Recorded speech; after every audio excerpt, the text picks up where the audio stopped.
Hello, welcome BC students. You guys should all be registered for English B1A Expository Composition for fall of 2020. And I just want to go over the syllabus with you guys. I know normally this is something that I will do in class, but obviously we're online, so this is how we're going to do it. Keep in mind this is the first time that I've ever done this kind of video where I'm recording what's on my computer screen while talking at the same time. So you'll just have to bear with me. I do want to tell you that the syllabus is available also on Canvas in case you can't access this video for some reason.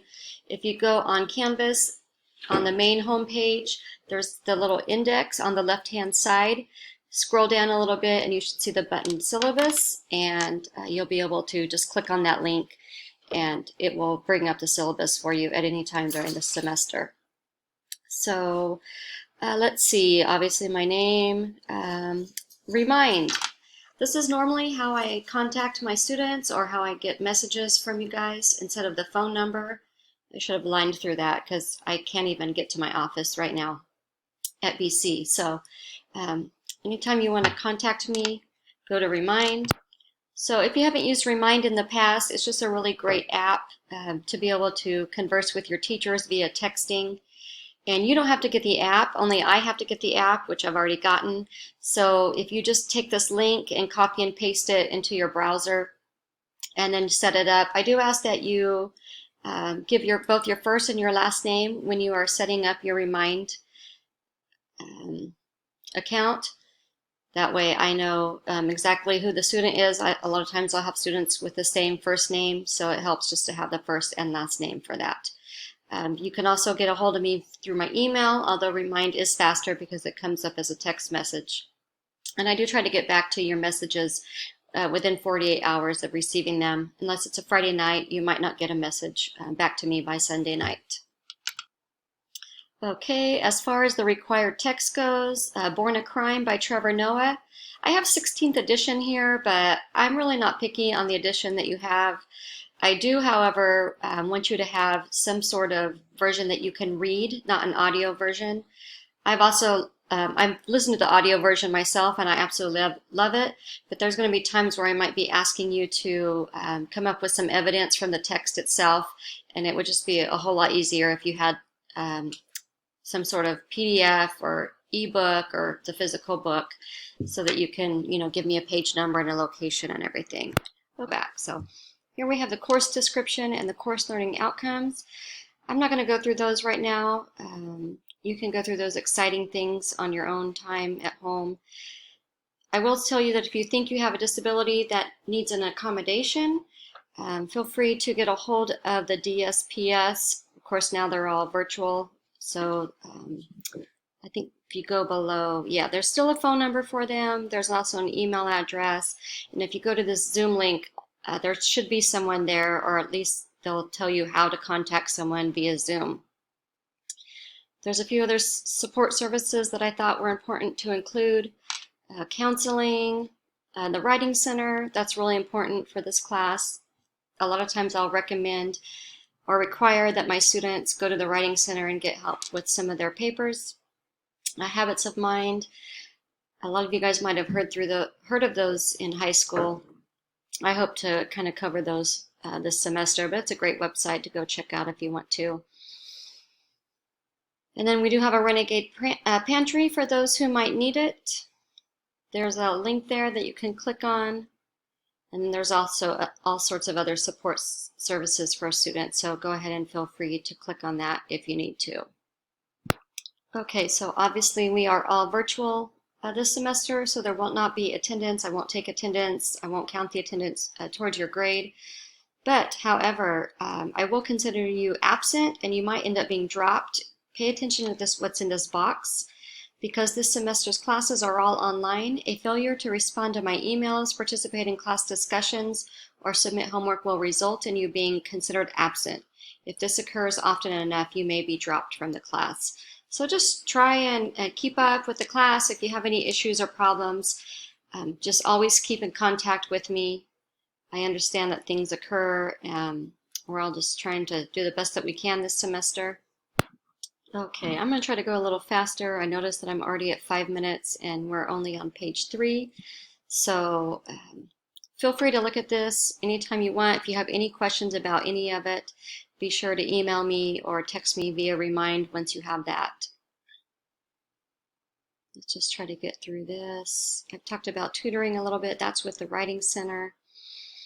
So this is a new thing that I'm trying this semester. Life happens, and I get that. I'm just reading on my 3 strikes. So I'm often trying to determine if a student is A, telling the truth, B, has legitimate excuse, and if I should accept the late work or not. So it gets really tough on me, and I don't want to always be the bad guy. So I kind of want to put the ball back into my students' court. So I came up with this 3 strike rule. Hopefully this will work. So strike 1, the first time you need to use a strike, there will be no penalties whatsoever. You need to just email me or text me via Remind and ask to use a strike. I do have to have it in writing via text or email, just for documentation. Then I will give you 72 hours from the original due date to submit the assignment. Again, no penalties, nothing happens, I don't ask you any questions, and you get full credit. The second time, if that happens, though, however, if you need to use a second strike, I'm still going to accept it within 3 days, but this time you're going to get a full grade lower than you normally would. So that's pretty obvious how that works. And then strike 3, the third time you use it, I'm going to accept it. It still must be turned in within 72 hours, but this time you're going to get a full 50% off. So it means an F. But overall, it could still help your grade. It's better to get 50 points than 0 points, let's say if it was a 100-point assignment. So 3 strikes and you're out, just like in baseball. Try to use the strikes carefully and sparingly, because once they're used up, I won't accept a late assignment from you. I do want to make a note that these strikes cannot be used on the research paper outlines, rough drafts, or final drafts for both the midterm paper as well as the final paper. And I also have the right to exclude any other major assignment. So I will let you know in advance what they are. I want to just tell you, the day of that I will not accept a strike for that. So just to let you know. Okay, and here we have all of the major assignments. There are going to be a lot more assignments that I'm going to ask. Most will be small ones, and I will be assigning those during the work weeks in the modules. We'll talk about those later. These are the biggies. I'm not going to go over each one of them. We'll go over them in class. I'll talk about more of them individually as they get closer to being due. The weight of the coursework, though, is pretty important, so that you guys know. 10% is class participation. That's going to include chats and discussions with your classmates as well as me. 5% will be quizzes. Most of those will be on the readings that you do, Born a Crime, and some of the other articles and essays that I assign you to read. You're going to have the short opinion essay that's worth 10%, a short research paper worth 20%, homework workshops and any other activities will accumulate to 10% of your grade, and the biggie is the final research paper. Of that 45%, 10% will be just the research paper assignments that come with that. Those are varying assignments. We've got an outline. You'll need to do a source evaluation, different things. Again, we'll talk about those later on in the semester as they start coming up. And then your final draft, the research paper, the final draft, that will be due at the very end of the semester. That's the biggie. That's worth 35%. And here's what the course schedule looks like. It is tentative, so just note that some of these might change around as I see fit. I'll try to stick with the basic organization. There will be, like I said, more assignments like in week 1, but I don't put every single assignment on the syllabus because sometimes I feel like my class might not need a certain assignment, so I'll ditch it. So I don't like to put everything out on the syllabus from the beginning. One thing I do want to leave a note with you that when I say reading due, Born a Crime, it's always BAC on the syllabus. The chapters, these are the page numbers, but keep in mind that these are the page numbers in my book, which is the 16th edition. So yours might not, match up exactly. So just probably easier just to go by the chapters. And anything that's in bold, like your opinion essay, that's in bold, that means it's going to be an assignment that's due. Usually some sort of homework assignment.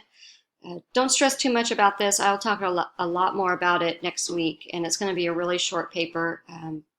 It's more of a diagnostic, so don't worry about it too much. I will give more details next week. Okay, so we're going to go through these. Again, don't worry too much about the bolded, assignments. I'm going to talk about them in full. I will always be happy to answer any questions that you guys might have for me. And before you know it, we will be at week 16. You guys will be turning in those final papers to me, and we will be done. And hopefully, I don't know, fingers crossed, spring of 2021, we'll be able to be back in class. So we'll see. Let me know if you have any questions. Don't forget to sign up for Remind, and then you can always text me through Remind or email me, either way. I will talk to you later. Let's have a great semester.